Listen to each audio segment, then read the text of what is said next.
All right, just checking it out. Testing 1, 2, 3. Beautiful. Let us begin. 10, 9, 8, 7, 6, 5, 4, 3, 2, 1.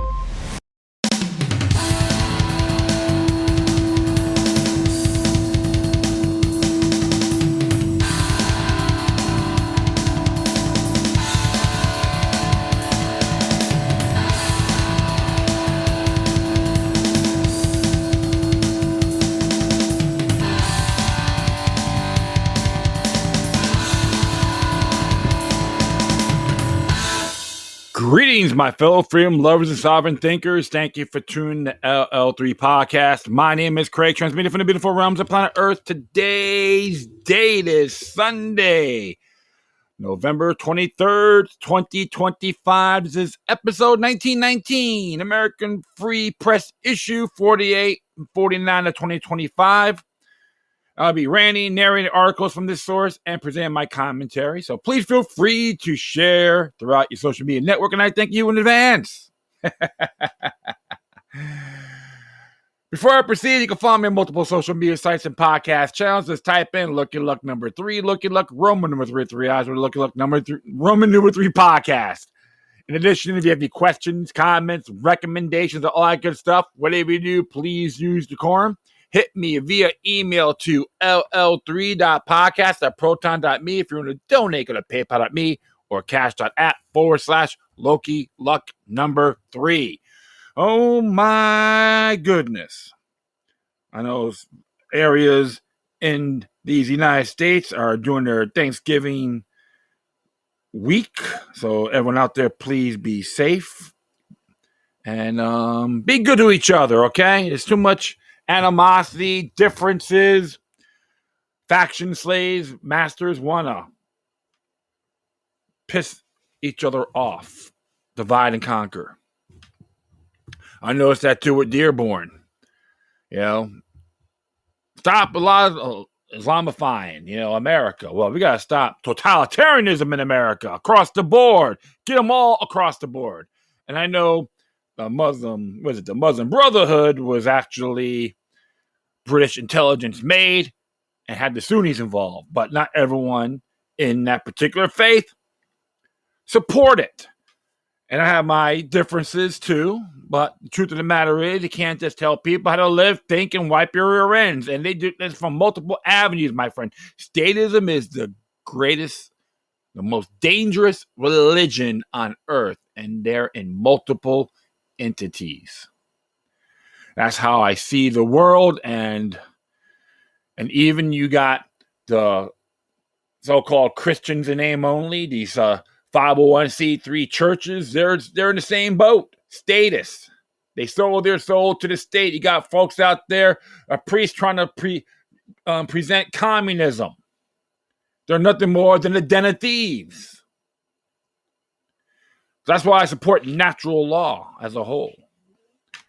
I'm not involved in these ludicrous institutions by any means, but it's just you always gotta be aware on your surroundings. Don't get caught in that web. Don't entrap yourself. Don't get too distracted. They love this divide and conquer. Well, I'm gonna be reading here from a couple of articles, and Mr. N is listening. Thank you, sir, for your time. I'm just going to be reading a couple things here from AmericanFreePress.net, subscription only, but I like to promote these guys. They got decent articles. Observe responsibly, of course. And we're going to hit page 3 of this. And this is interesting here. News you may have missed. Clean out the rot. In lengthy press conference in the front of the U.S. Capitol building on November 18th, Representative Thomas Massie addressed criticism that Republicans should focus on the economy and not be sidetracked with legislation to release everything the U.S. government has on dead pedophile Jeffrey Epstein. Yes, the economy is important, said Massie. Foreign policy is important, but there is nothing more important than getting to the rot in this country and cleaning it out. One big cesspool. And we all know about the Mossad asset Epstein. On November 11th, left-wing news outlet dropped site dropped even more bombshell news on dead pedophile Jeffrey Epstein and his connection to Israel spy agencies. But if I say that, Randy Fine will call you anti-Semitic, including his sidekick Mark Levin, and I digress. Dropsite has so far published 4 articles that Epstein to Israeli officials. In first, we expose Epstein's role in brokering a security agreement between Israel and Mongolia. Ooh. In the second, we identified Epstein's efforts to set back channel between Israel and Russia during the Syrian civil war. In the third, we showed Epstein's role as a key facilitator of a security agreement between Israel and the West African nation of Cote d'Ivoire. Hope I pronounced that correctly. In the latest drop site documents Epstein's close relationship with Yoni Korean, an Israeli military intelligence officer and Mossad agent who lived at Epstein's home in New York City, often staying there for weeks at a time when Korean traveled to the United States. So check out drop site news, folks, if you want more information on this. I see him once in a while, and interesting stuff, so I like it. I'll continue on. Israel's power waning. The Israel's lobby's power in Washington, D.C. may finally be coming to an end, report internet news outlets. Mandawis. In September, Seth Moulton, a Democratic representative in Massachusetts running to oust Ed Markey from the Senate, announced that he would stop accepting donations from powerful Israeli lobbying firm, American Israel Public Affairs Committee, or AIPAC, and return the money he had previously accepted from the group. Previously, Moulton, a former Marine, was well-known for being a strong supporter of Israel. Moulton's announcement makes him the 4th member to reserve course on lobby donations, joining Representative Morgan McGarvey, from Kentucky, Valerie Forshee from North Carolina, and Deborah Ross from North Carolina, all Democrats, who all have publicly disavowed AIPAC money in the past few months. You should have been doing that a long time ago, and I encourage everyone to start reading Federalist Papers 2 through 5 on the dangers of foreign powers and influences, written by John Jay. Plus, my recommended suggestion is Washington's farewell address. I know I've been stressing this, but people need to learn. Is MAGA dead? Popular young conservative commentator Nick Fuentes says MAGA is dead. What has become of the MAGA movement? Asked Fuentes on his internet show on November 12th. It's been inverted and is now dead. This is now the dichotomy. Make America great for whom? Make it great for Israel. Indian immigrants, Chinese students, make America great for the global empire. Defense contractors, big pharma, Wall Street, Silicon Valley planter. 2025 is the year MAGA died. There's just one viewpoint, but remember, there's always obstacles in these particular causes or purposes or missions, all right? So I'll just leave it at that. And let me just browse through here. Just gonna say here. Narco-tourism, as AFP goes to the press on November 20th, the U.S. military has bombed 21 boats in the Caribbean Ocean, bringing the total number of people killed in these strikes on alleged drug smugglers to 83. And let's see what it says here. Israel violates ceasefire. A month after signing a ceasefire agreement with Israel on October 10th, Hamas officials issued a statement saying the Israelis have barely let any aid into Gaza. So far, essential food items, particularly meat, eggs, and livestock, remain blocked. In addition, just 8% of the agreed fuel has been allowed in, which is vital for hospital generators, transportation, and infrastructure repairs. Also, 5% of the tents have shelter materials have been permitted. Winter's happening, and it gets pretty cold in those areas too, if I'm correct. Shocking Israeli war crimes. International TV outlet ITV recently interviewed more than a dozen Israeli soldiers for a new documentary. called Breaking Ranks Inside Israel's War. According to reports, Israeli soldiers revealed shocking details, including shooting unarmed Palestinians en masse, using teenagers as human shields, and flattening entire neighborhoods without pretext of any threat. One soldier recalled a man on a roof hanging his washing. A tank brigade a few hundred feet away decided to say the innocent man was a spotter with no evidence and blew up half of the residential tower, killing and injuring many civilians. Another soldier recounted two teenage boys quietly pushing a cart. An Israeli soldier decided to shoot one in the head. Another soldier named Eli said his commander reported their unit killed 112 terrorists. He admitted that only one of the men they killed, was even suspected of being armed. Soldiers said they were ordered to just take revenge on them all. Could we say Genocide 101 based on that report? Yeah, you can say that. It's just insane. And what we say, who actually benefits, right? I'm going to hit page 7 here of this article, which is Conspiracy Buzz. Is the FBI director running cover for foreign assassin? Is by Kevin Barrett. Charlie Kirk was killed on the eve of this year, 9/11 anniversary, kindling a media firestorm. According to the official narrative, Kirk was shot by a lone gunman named Tyler Robinson. Even before the suspect was identified, the media was already reporting that the crime was linked to transgender radicalism, though there was no way anyone could have known that at the time. We are told that the single shot felled Kirk, killing him instantly and leaving no exit wound. But ballistics experts say that a .30-06 fired into a human neck from around 150 yards would most certainly exit. And it's true. I can say that for myself. A spokesman of Kirk's organization, Turning Point USA, Andrew Colvett, quoted a surgeon who worked on Kirk's body as saying that the bullet should have absolutely gone through, but it was stopped by a miracle because Kirk was a man of steel. We heard that. I heard that too. A more plausible account has been offered by Chris Martinson, as a PhD neurotoxicologist and former vice president of Fortune 500 company Science Applications International, or SAIC, or SAIC. In his YouTube video analysis solves Kirk's case, evidence point away from Robinson's position. Martinson convincingly argued that the official story is impossible and Robinson is a patsy. According to Martinson's detailed analysis, the shot that killed Kirk must have come from a higher and wider angle, allowing it to plunge downward through Kirk's neck into his chest, from whence it could plausibly fail to exit. Such a one-shot kill would be a hallmark of a professional assassin. Other evidence support Martinson's conclusion that Robinson is innocent. Videos show the man purported to be Robinson leaving the rooftop from which the bullet could not have been fired. Strikingly, the suspect is not carrying a gun.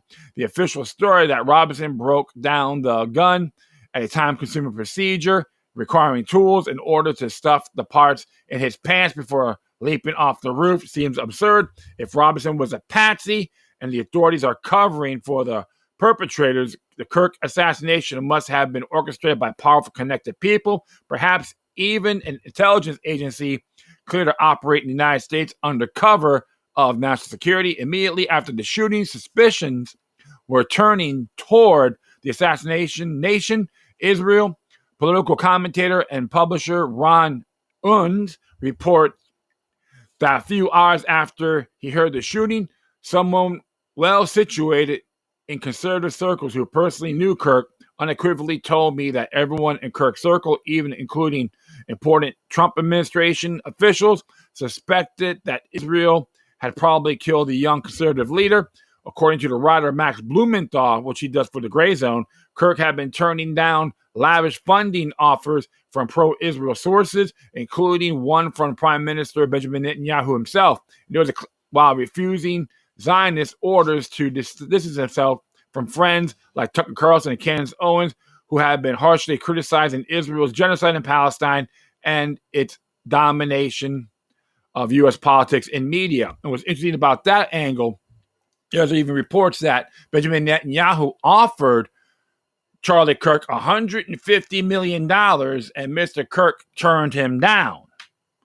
I'll continue on. Unz speculates that Israel might have been moved to kill Kirk to preempt his looming endorsement of Carlson's 5-part series, The 9/11 Files, in which Carlson brings up uncomfortable aspects of the terror attacks, including so-called dancing Israelis, and the fact that Israel knew in advance that a large terror attack involving domestic passenger airliners could be imminent.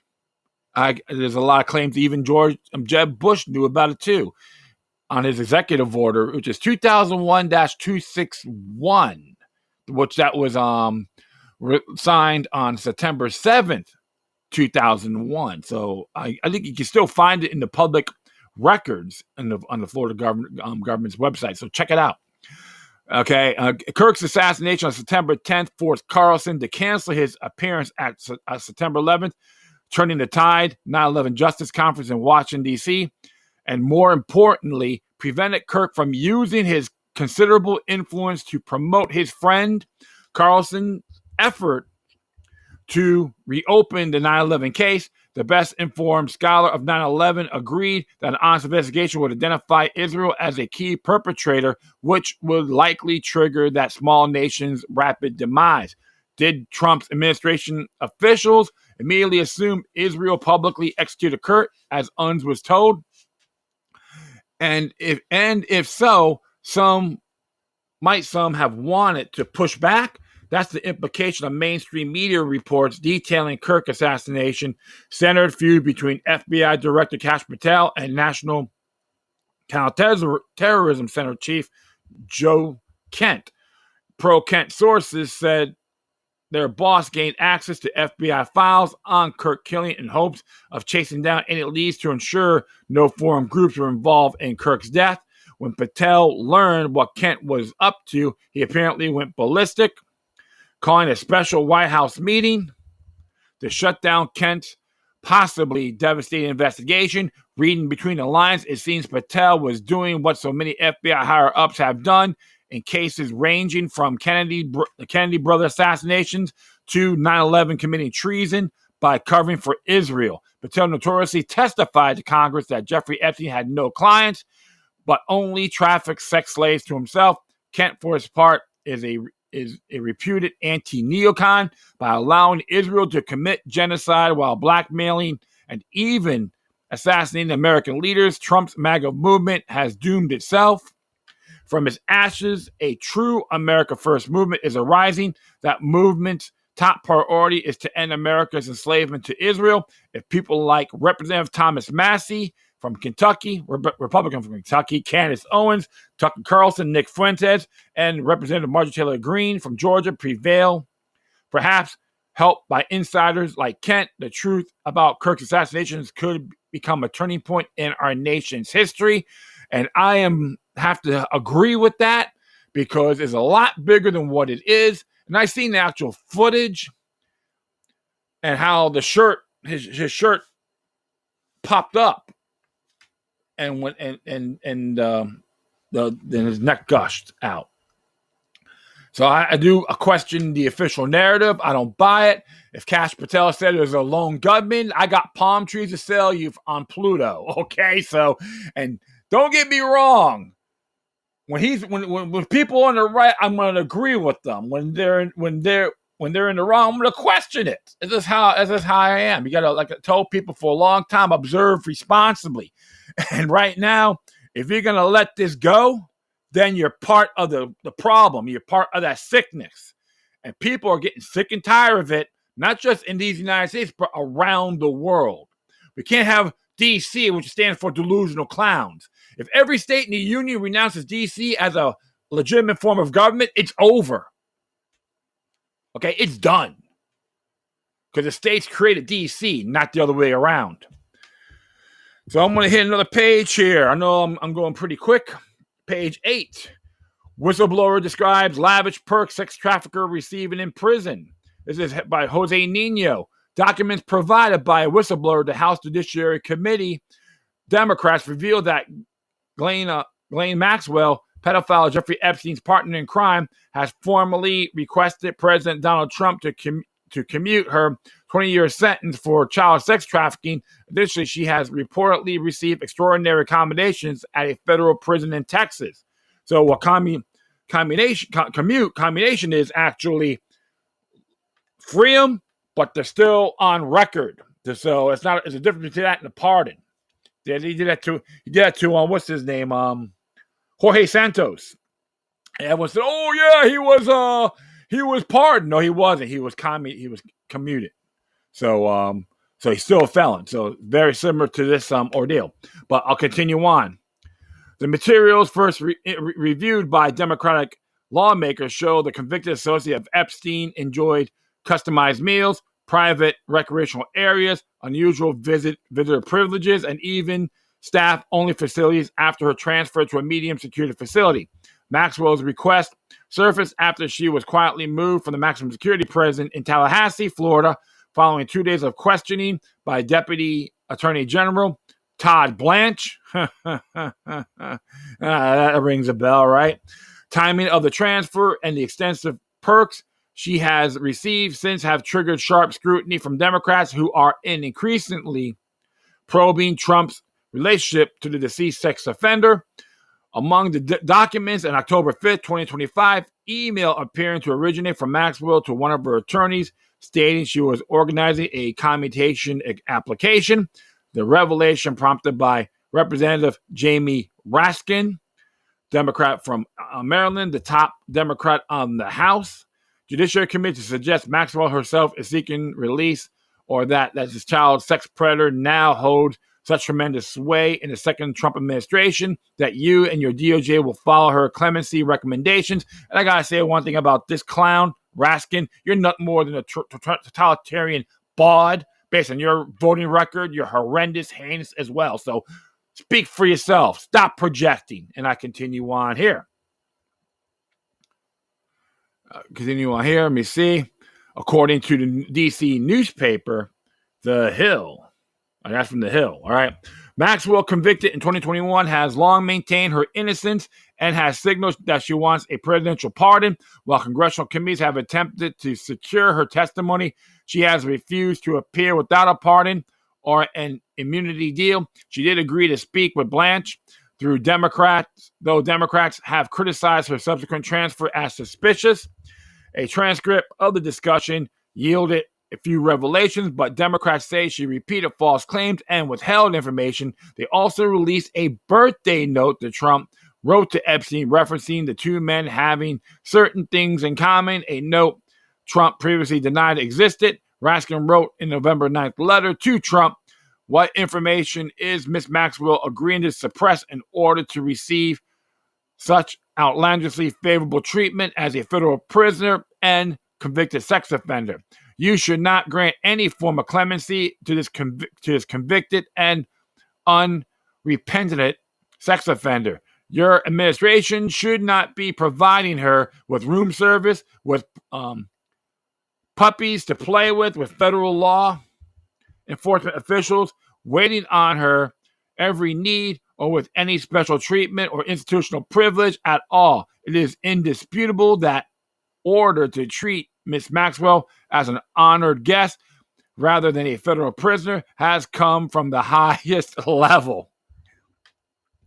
Wow, but if it's the other way around, he wouldn't say diddly squat. This is what happened when you got political affiliations. They just think for themselves, not for the people. All right. And Raskin is one of them. All you got to do is look at his voting record. It's really heinous, unconstitutional, and treasonous as well, regardless of his party. So I continue on here.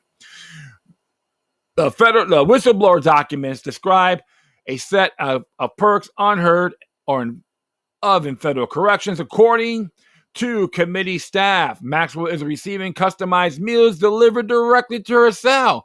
Visitors reportedly use a special cordoned off area stocked with snacks and refreshments and have been allowed to bring computers, devices normally barred in federal facilities. Hey, I should go there and visit Ghislaine Maxwell myself. See, I get the same royal treatment, right? Pay her a visit, baby, right? Come on. It'll be a good tourist attraction.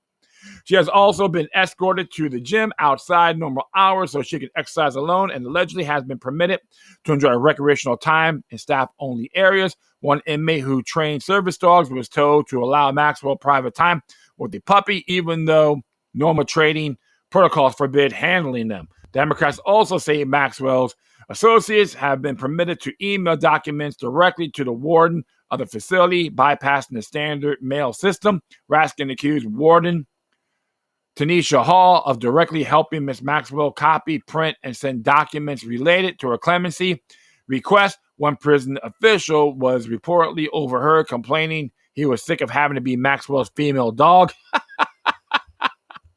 Bitch, you can say, right? The White House did not answer most of the allegations and would not confirm whether Trump is considering commutation. Abigail Jackson, a White House spokeswoman, said the White House does not comment on potential clemency requests.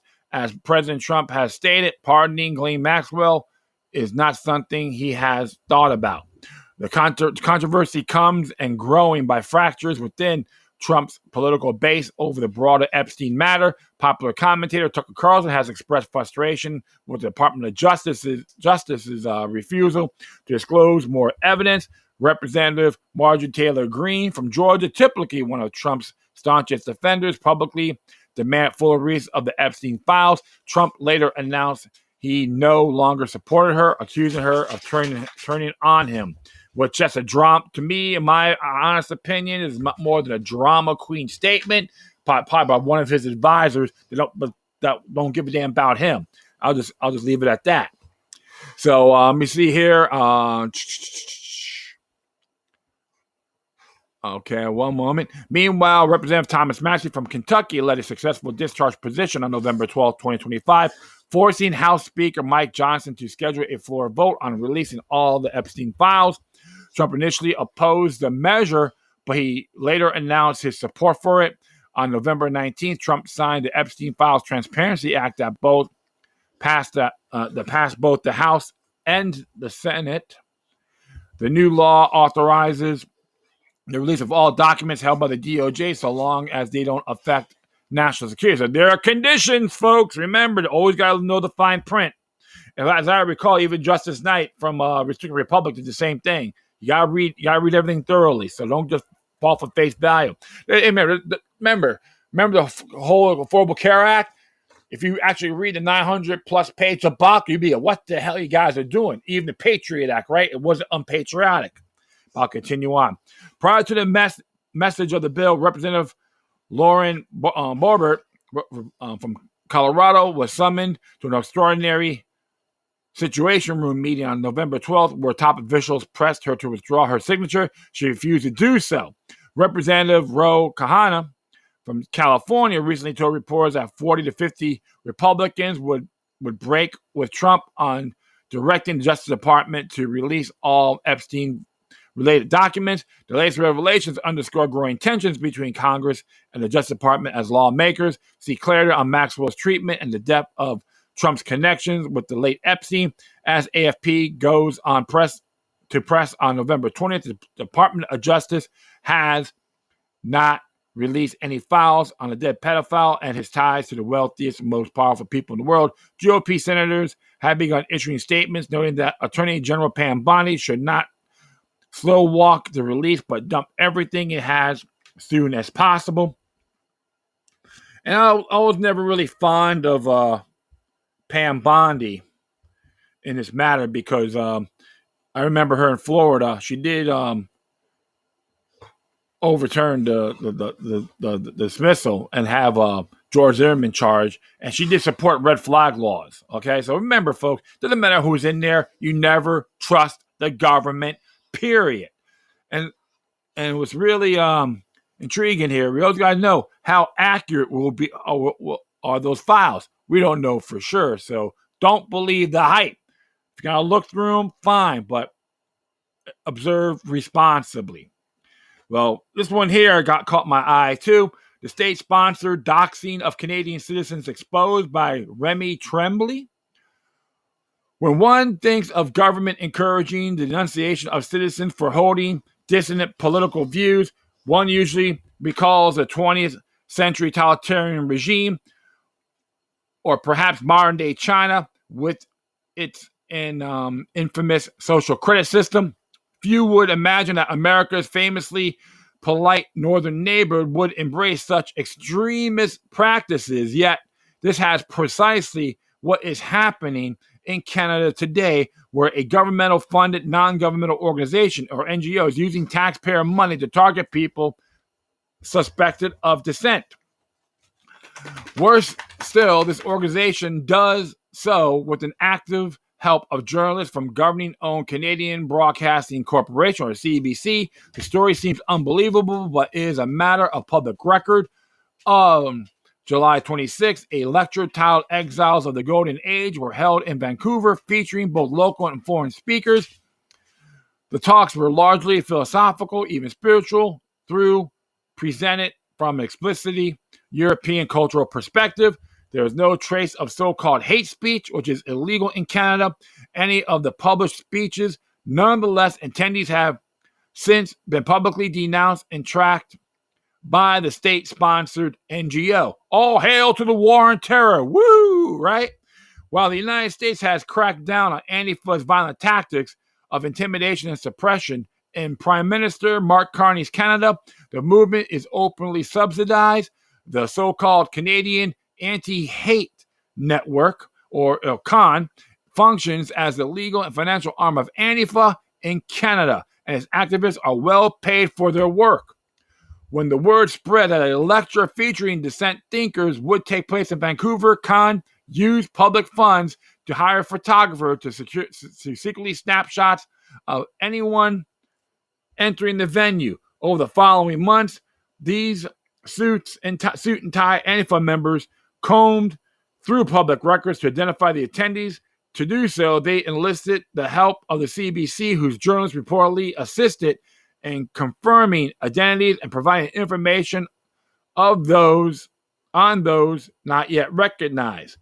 One might wonder what ethical code these journalists follow. CAN then used that intelligence to pressure employers and finally to publish the photo of everyone who had merely attended the lecture.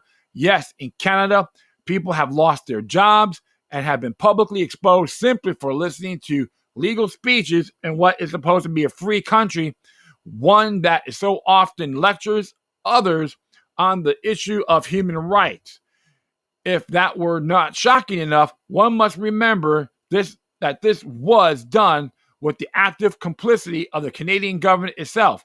Ottawa not only funded the operation, but also lent it moral legitimacy, and through its state-funded broadcaster, took part in targeting citizens whose only crime was attending the conference.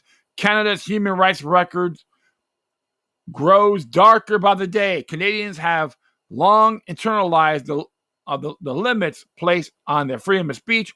Now, with this state-sponsored wave of doxing, it is their freedom to seek information that's under threat. It is no longer merely risky to criticize the system.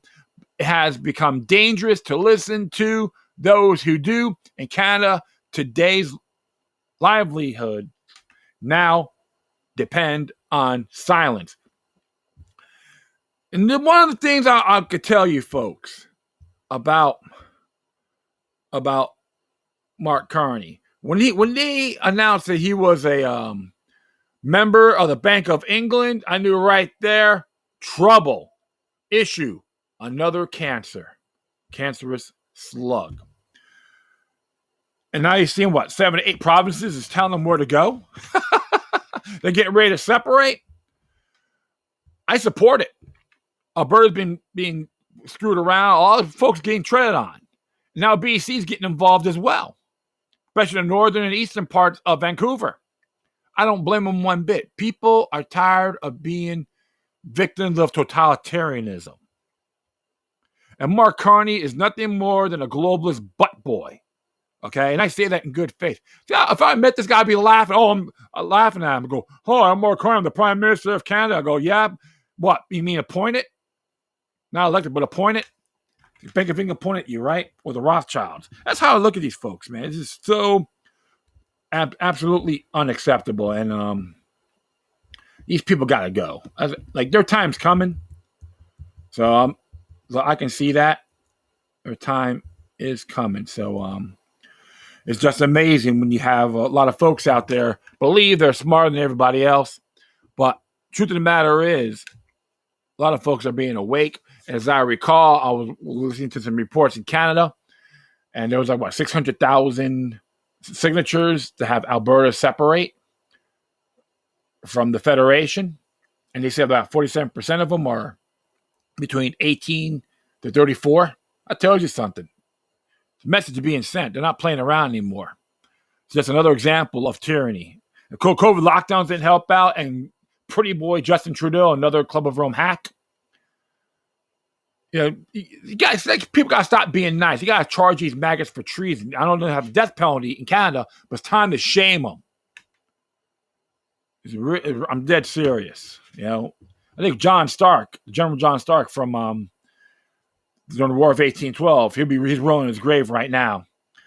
Well, okay, I'm going to read a couple pages here.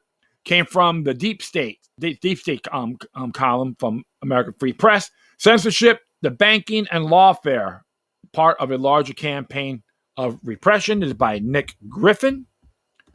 As it reads here, we are under occupation even under Donald Trump and other populist leaders. The broader mechanisms of governance and social control, the legal system, corporate and government bureaucracies, local and state administrations, educational establishments, media, and so on are in the hands of the anti-white elite.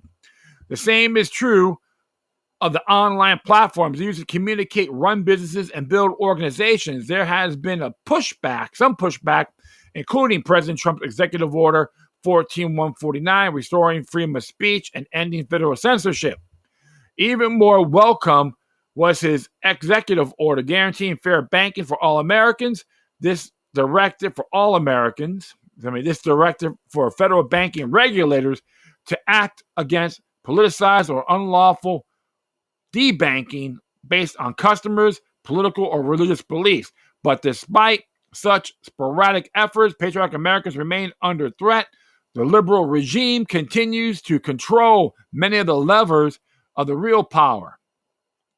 King George III is long gone, but America, like the rest of the West, is run by a globalist occupation government.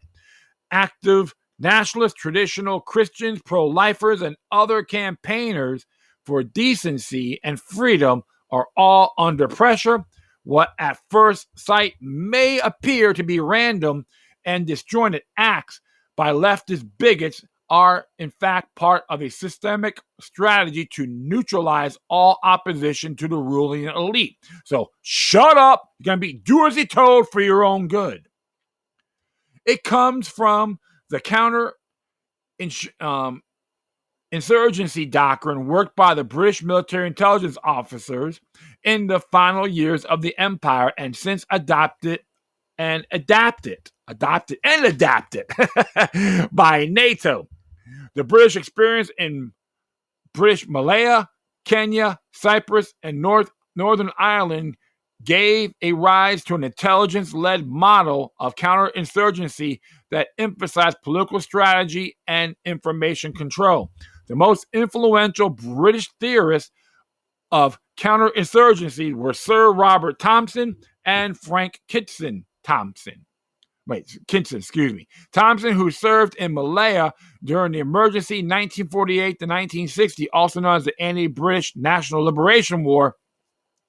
They emphasized using intelligence to locate insurgents and deny them food, shelter, and safe movement.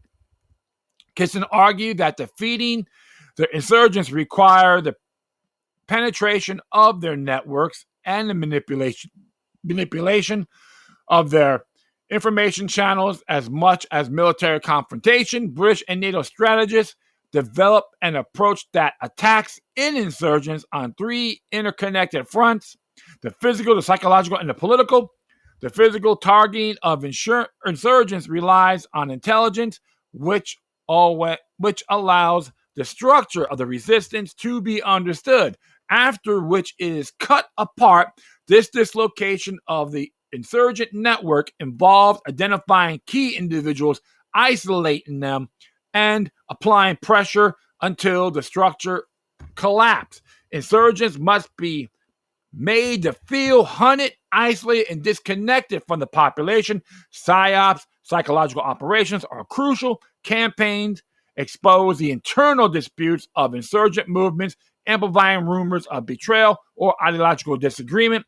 If these do not actually exist, they are simulated through the use of pseudo gangs, groups of operatives, and paid native auxiliaries disguised as rebels, working to discredit the real ones and to get close enough to take them out. Applying these doctrines to suppression of internal political dissent, the liberal occupations intelligence operations centers on isolating the dissidents from the broader public, disrupting the ability of dissidents, to operate and undermining their morale. Agent provocateurs convince dissidents to use repellent slogans and imagery which isolate them from the broader public or into campaigning for impossible demands, and thus setting their people up for perpetual failure and demoralization. Happens in every movement too. Even in these United States, you can do your little homework on this. So it is a lot of merit to this article. The most extreme nationalist movements are now riddled with informers and saboteurs, but also guided by individuals who are intelligence service assets. Deplatforming is a key tactic. You remain able to speak freely in the forest, but not in the crowded town square. The deplatforming of high-profile targets is not just aimed at them, but at your right to hear them, is also a chilling effect, generally dissuading others from putting their heads above the parapet. Despite this censorship, thousands are now raided, arrested, and even imprisoned each year in the United Kingdom for special media posts. In the United States, First Amendment rights make it very much more difficult to accomplish. Largely blocked so far from direct legal attacks on free speech, they have opted instead for lawfare. Targets have been financially destroyed by claims that written material has incited others to infringe plaintiff civil rights. New York Attorney General Letitia James' relentless attack on any immigration websites and foundation. FIDARE also involved Rick Sawyer, the head of New York Attorney General's Hate Crimes and Bias Prevention Branch. Sawyer explained the strategy to the Anti-Defamation League Conference on Lawfare. Hate is protected in the U.S. Constitution. The First Amendment protects hate, but he said, but aggressive tactics can suppress dissent. Attorney General offices have massive amount of power, he insisted, adding, in New York, we have a subpoena authority for any kind of hate crime, subpoena power against charities, and this is before we can file a lawsuit, by the way. We can get a massive amount of discovery without even having to go to court. See, they want to suck you dry. They want to try to tell you how to think and live. See, that's how these ingrates operate, okay? And here's another thing, too, folks. The Anti-Defamation League lies about militias, gun control, and Judaism, and the late, great Aaron Zellman, who was the executive director for Jews for Preservation of Firearms Ownership, will attest to that. And may his soul be forever free, of course. What about denying dissidents safe territory? Only recently we saw fake outrage over attempt by a group of white nationalists in Arkansas to build a whites-only compound. While black activists do similar things, their efforts meet with praise. It's only those of European stock who are denied the fundamental human right to self-associate, because we are the ones whose networks must be disrupted and bases destroyed. The leftist link to Arkansas compound to laws against racial segregation in housing. This reminds us that this is not a conscious nationalists who are under attack, but the entire white population. The federal and state law, including the Fair Housing Act, prohibit housing discrimination based on race, period. Renika Moore, director of the Racial Justice Program at the American Civil Liberties Union, told the New York Times. Homogeneous communities could become hotbeds of resistance. They cannot be permitted, whether by small groups of activists or by ordinary communities.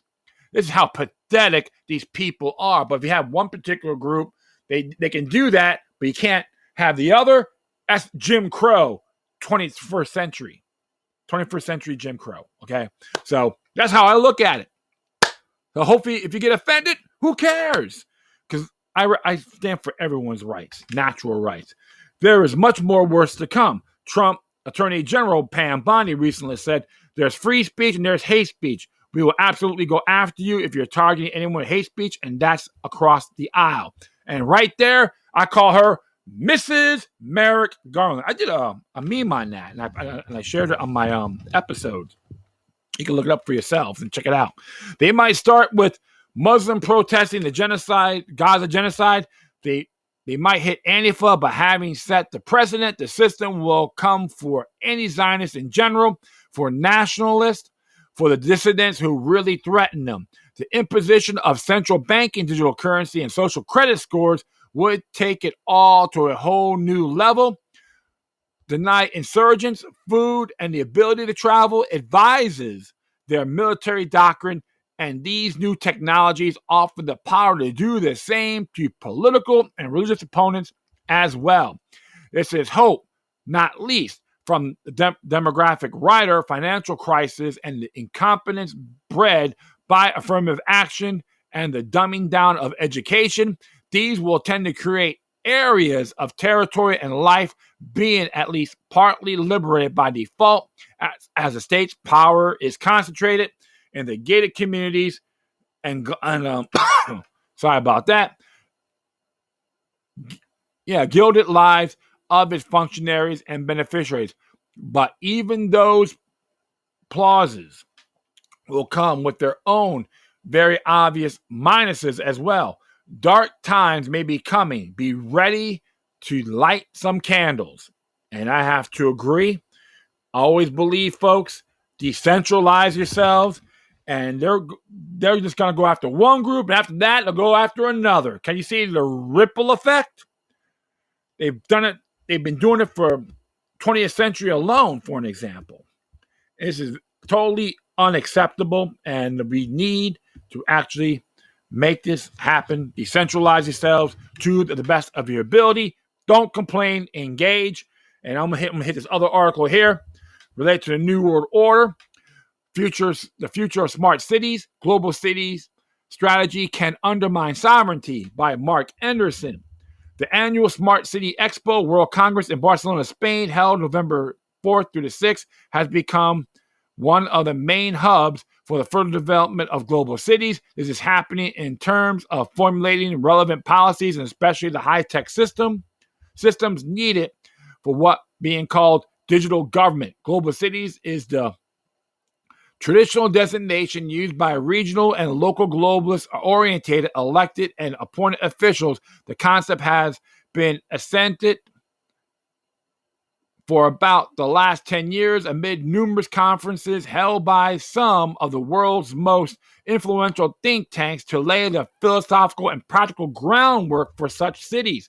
Global cities which collaborate with the corporate world and non-governmental organizations or NGOs are typically the world's largest cities whose economies are heavily engaged in world commerce and whose leaders have transcended tending to everyday municipal affairs and embrace a global ideology that includes adherence to the UN Sustainable Development Goals. Making cities climate change compliant is paramount. This worldview holds that such cities should network together and operate quasi-independently of the states in which they are geographically located.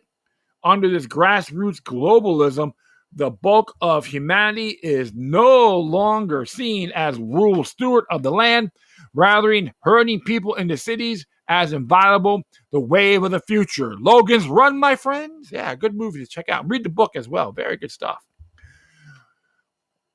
But global cities advocates, while they have been pushing the idea that we must migrate into nearly perpetual urban existence, actually see this movement as a crucial plank in the world consolidation.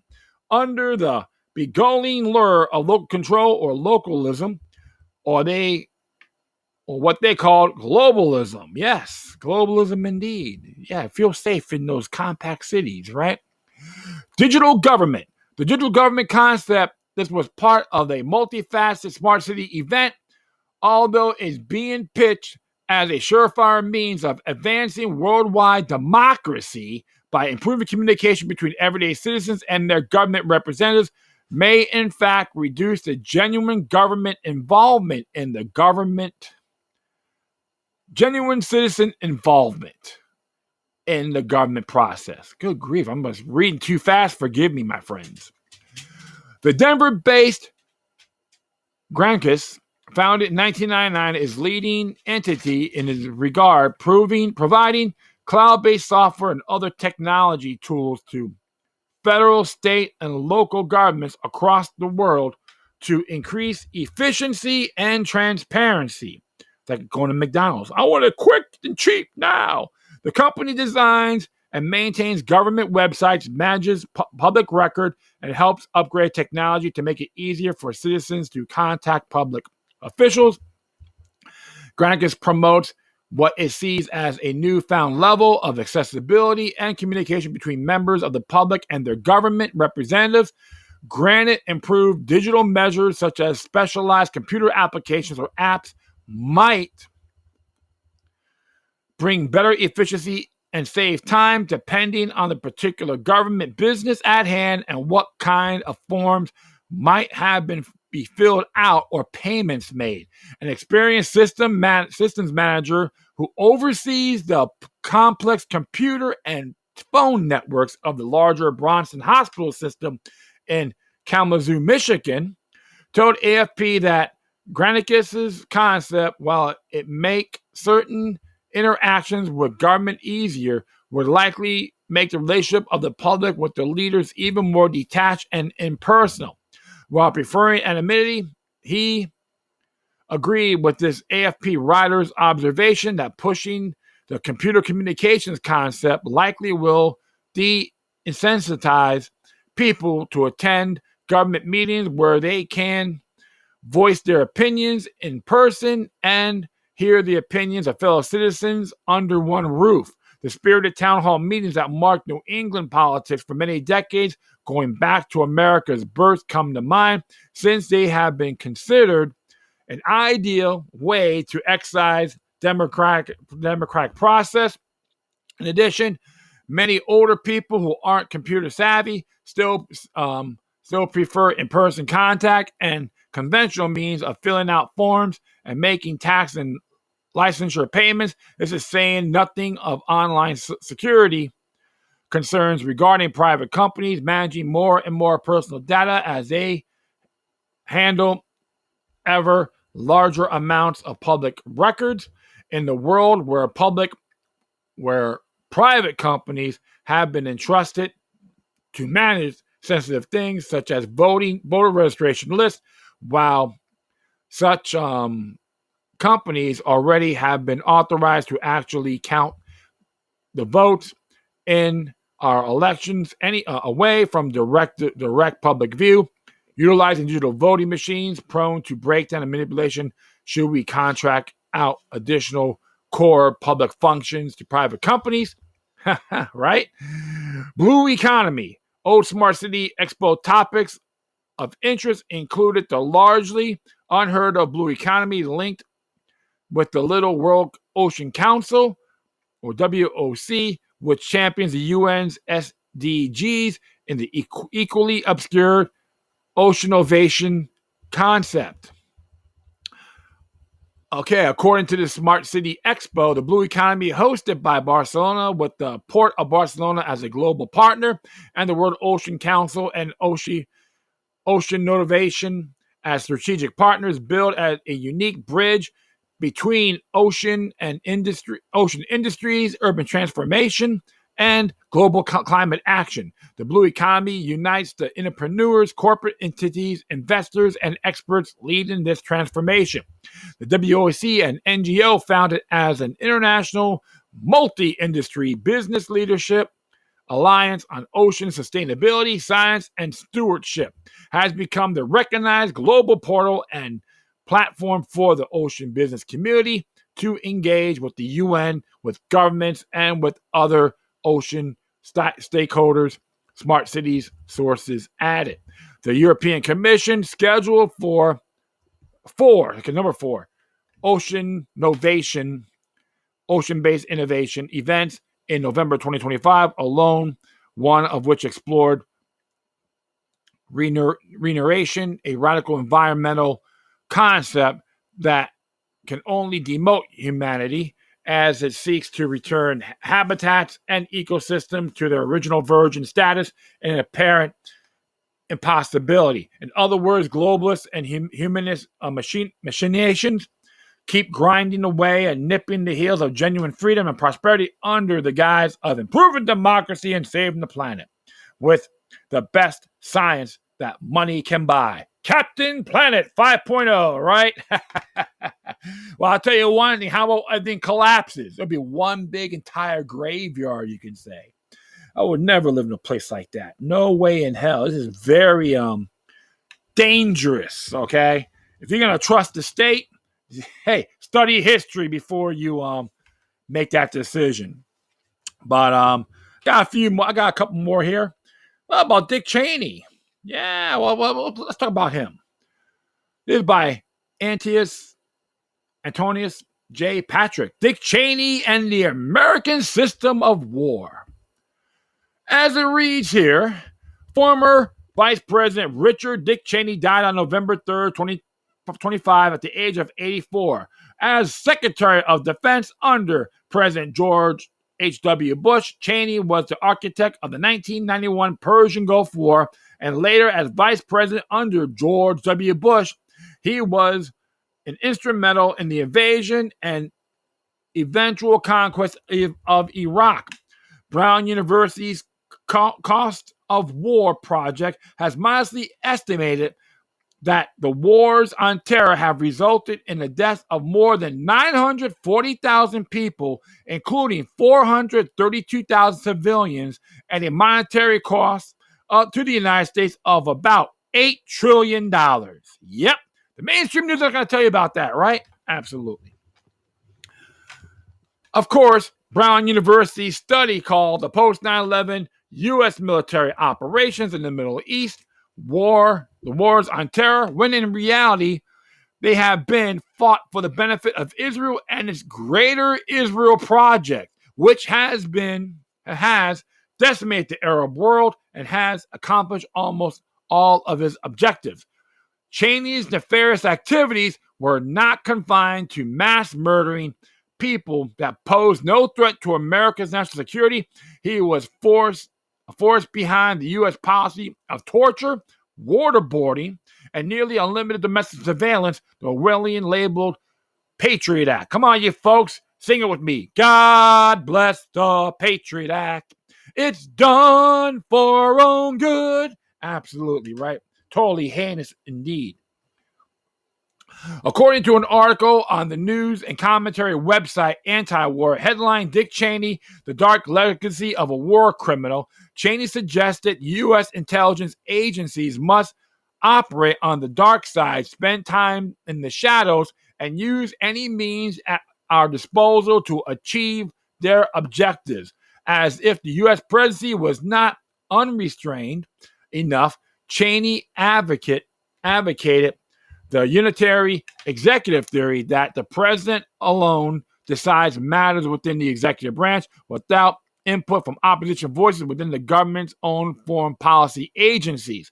The response by libertarian alternative media outlets to Cheney's demise were universal in their denunciation of the former vice president, calling him a war criminal and that he left this world with a dark legacy. It should be noted that a number of alternative media podcasters who have criticized Cheney regularly host guests and speakers who are former U.S. military and diplomatic personnel, ex-CIA agents, and intelligence operatives, a number of whom participated in the Iraq wars and other American covert operations themselves.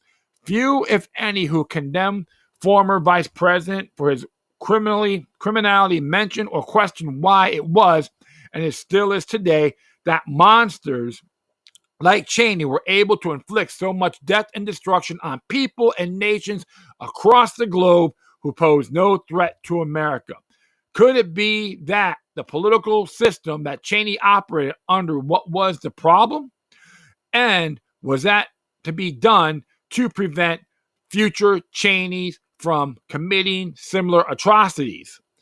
Unfortunately, democratic wars are paid by the people, and the costs are socialized among the population through taxation, inflation, money printing, and deficit financing.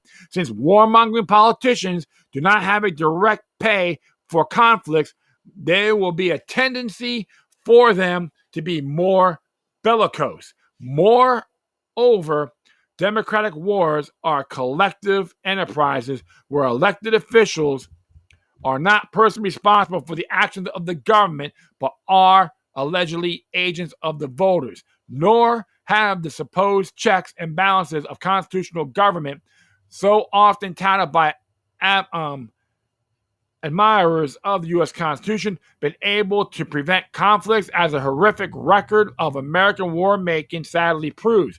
The passage of the Constitution established a powerful central state which could and did tap the resources and men of the individual states to conduct wars which eventually took place the world over. A weak national government like that under the Articles of Confederation, or no central state at all, but instead a political arrangement of numerous sovereigns, a world full of Switzerlands, Liechtensteins, etc., would make warfare on a massive scale impossible.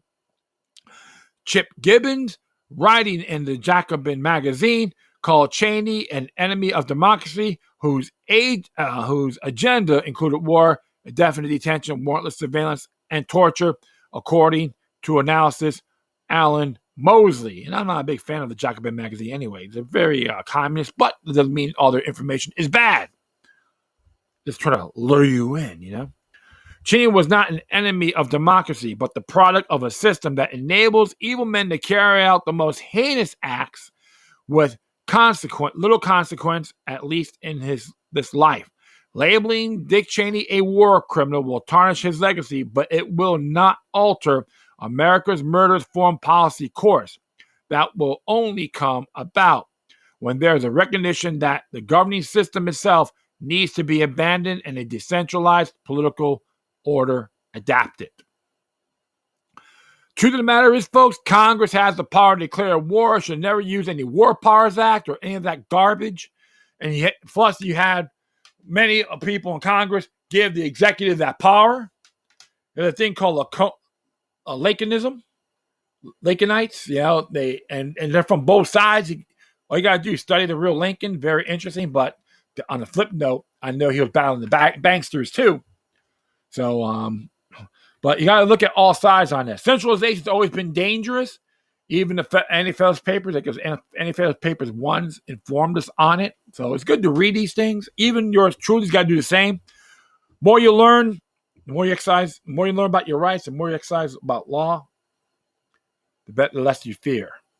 It's like the other way around. Actually, the more you study law, the more you exercise your rights, the less you fear. So more people got to start doing that. Remember,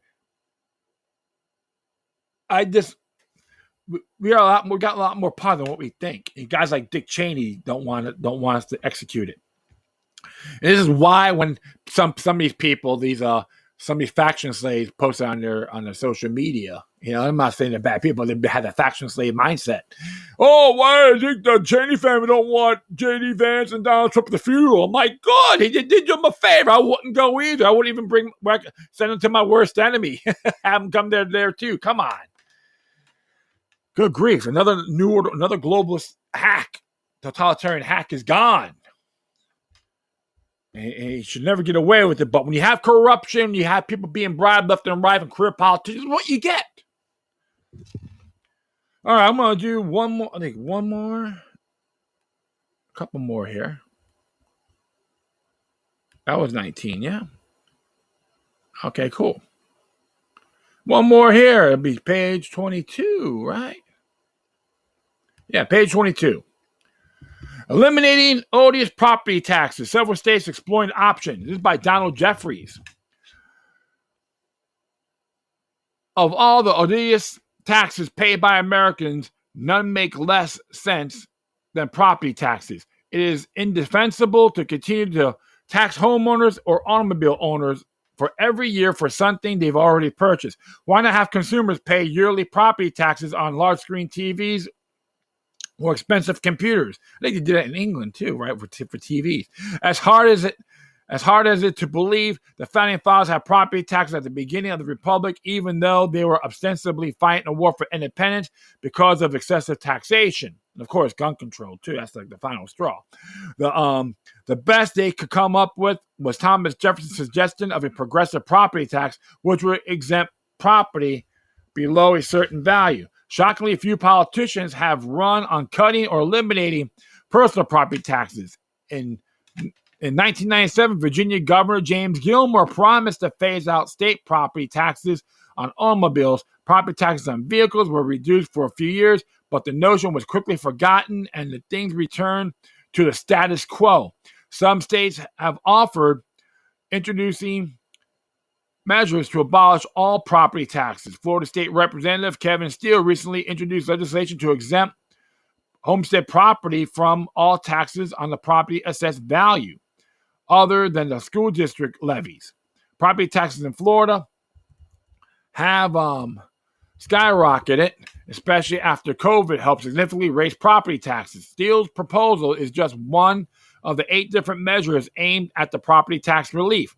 Florida Governor Ron DeSantis, while generally supporting property tax relief, he has suggested there are too many competing measures, declaring we should put the boldest amendment on the ballot and has a chance of getting that 60% vote, referring to 60% of voters' approval for that passage. That's in the Florida Constitution, by the way. It can be done. Steele's proposal is the only one of the 8 that would eliminate property taxes altogether while leaving school levies untouched. Any attempt at abolishing property taxes is always complicated by the fact that in Florida, for instance, nearly half of public school funding comes from property taxes, as DeSantis noticed. Placing more than one property tax measure on the ballot represents an attempt to kill any property taxes, a political game for not a serious attempt to get it done for the people. It's interesting because remember they vote for the lottery, and that's supposed to help education, right? So think about that. That's in the state constitution in Florida. And I'm gonna look up here in the typical mainstream response. Real estate tax attorney Chad Cummings said, eliminating property taxes on homesteads will destabilize local government funding in rural counties. These counties will be forced to either slash basic services for dramatic raise sales taxes, which has personally burdened low-income residents. Yep, I want that money. I want that control. I'm Cummings, baby. Yeah. In both Michigan and North Dakota, there are prospective ballot initiatives to end property taxes, as could be expected. These initiatives have been met with heated opposition from powerful forces who profit from unfair and corrupt tax policies. Exclusive director Carla Wagner of Axe Michigan Tax, an organization sponsoring a Michigan citizen ballot initiative to completely eliminate property taxes, has announced she is running as a Republican candidate for governor in 2026. I look at it like this. I didn't go to Axe Michigan Tax to run for governor. I'm running for governor because of Axe Michigan Tax, Wagner declared, adding, no, we need more exposure. We need statewide exposure for the next 3 months to get the signatures we need to get this on the ballot lot.